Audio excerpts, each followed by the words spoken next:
Hello everybody, welcome back to Christy's Beautiful Life 30 Days of Sketches, and today is day 30, and this one's kind of a special one for me because actually today is my sketch.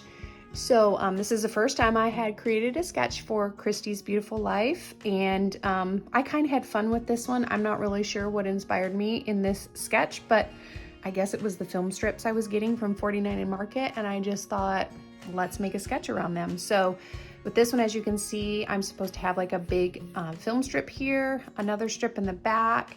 It is, I show a matted layout here, and a little bit of a cluster there, clusters here, and a long title and some journaling.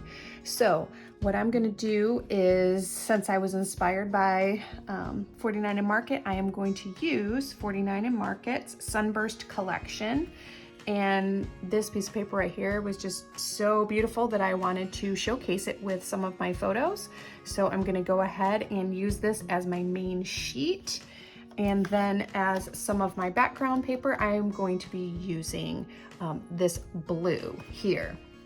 So really simple. I don't have a whole lot other than that I was looking into. I have all of the embellishments here off to the side. As you can see, here's all the embellishments for the Sunburst collection. There's my film strips that inspired me there.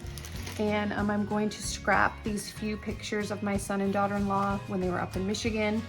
And that is the gist of it. So, like I said, I'm gonna be using this one as my main sheet, and then the blue as some of the extra pieces of paper, and I think matting. So let me go ahead and get started with a couple of those things, and then I will see y'all back here in just a minute.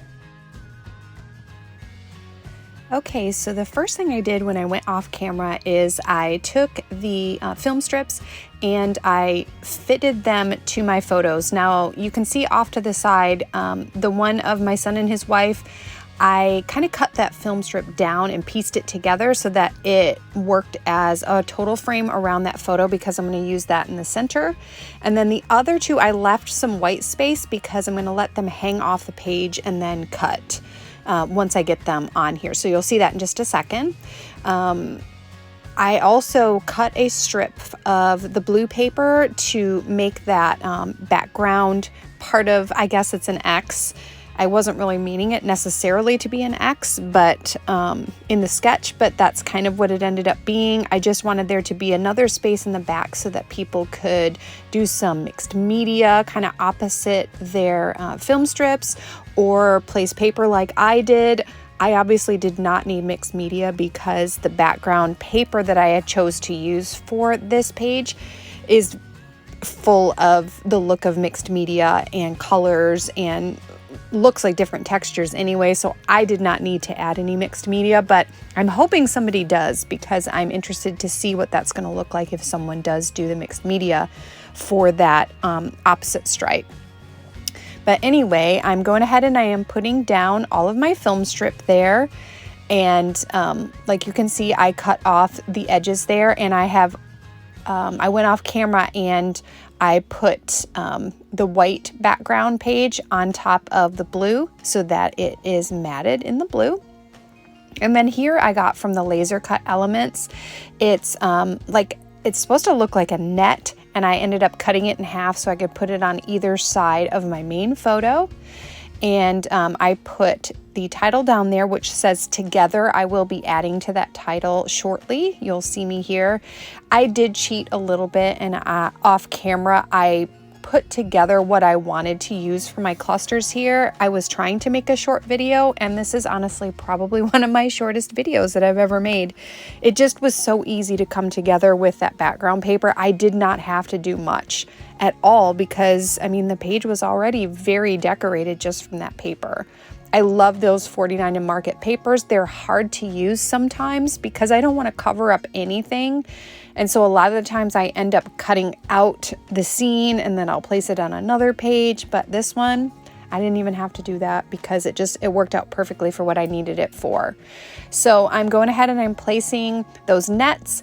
I placed a lighthouse on the right hand side and 2 banners. One reads Fun in the Sun Times, and the other one reads Beach Day. I also put a couple of shells down at the bottom of the lighthouse. And on the left-hand side, I have a tag there, or actually it's a ticket that says Fun Times, and I'm going to use that for my journaling spot instead of up at the top. Although you're going to see me in a second. I'm gonna add something for a minute, and then I'm going to take it off. Also to that ticket, I put a couple of shells and then a little round piece of ephemera that says vacay mode. So up in the corner here, I am putting together that little embellishment cluster that you can see on the sketch. I just had kind of like a cross written on the sketch, and just some journaling underneath that and some embellishing. So this is what I'm doing for mine. I'm trying to stick as close as I can to the sketch, especially since I made the sketch. So I want to show you how it could look. Done pretty much exactly. So up in the corner, I have a couple of seashells, a couple of film strips, some more of that netting, and a piece of ephemera that reads, Life with You is a Grand Adventure. And here I'm adding 3 strips, 3 wordy strips, although as you can see here, I ended up moving them down below the title, which I think I added a little chipboard piece above it that says Good Times. I can't see it here because it's covered up by some of the recording process here. And then underneath that title, I added the 3 strips. They read You plus Me and the Sea, Beach More, Worry Less, and Happiness Comes in Waves. And now I'm writing out my journaling, which just reads Dawson and Heather up in Michigan, spending some quality time on Lake Huron with Papa and Grandma, summer of 2023. So that's my journaling. And I am just about done here. I do not do much more to this page. Like I said, it was a very simple page. I did not have to do much because of, there's so much in the background. I'm not sure if I show it here. Let me see. I can't tell if I have added the puffy hearts yet, and I'm not even sure. I think I do that after I go off camera. But here I'm going ahead, you can see I've got my little box, my mixed media box. I'm covering up my pictures a little bit, and I'm going to add some black splatters in the background. It didn't need much. I just wanted just a little bit more of the black spread around because there wasn't any really in the background. There was browns and blues and greens and pinks and reds and all those colors, but there really wasn't the black. And so I wanted to make sure there was a little bit of black, like there was a little map print that was black, but I mostly covered that up. So I'm adding just a few black splatters just to kind of bring that black everywhere around the page. And then when I go off camera, I am going to add some little hearts from the Wishing Bubbles set. I thought I did it on camera, but I'm remembering now that I believe it was like a last minute thing after I had already said goodbye. So here you're seeing a close-up of the clusters. There is quite a bit of dimension on this page. I used quite a bit of chipboard and some foam strips behind everything. So here you can see those hearts. Around each cluster, I added a couple of hearts from the Wishing Bubbles set. So I hope you all enjoyed this. This is going to be my last video. I'm sorry I have not had as many videos as I like to have generally, but we've been remodeling our house, so it's just not been possible. Make sure you check out the playlist and watch what everybody else does with this sketch and the other sketches, and I'll see y'all again next time. Bye.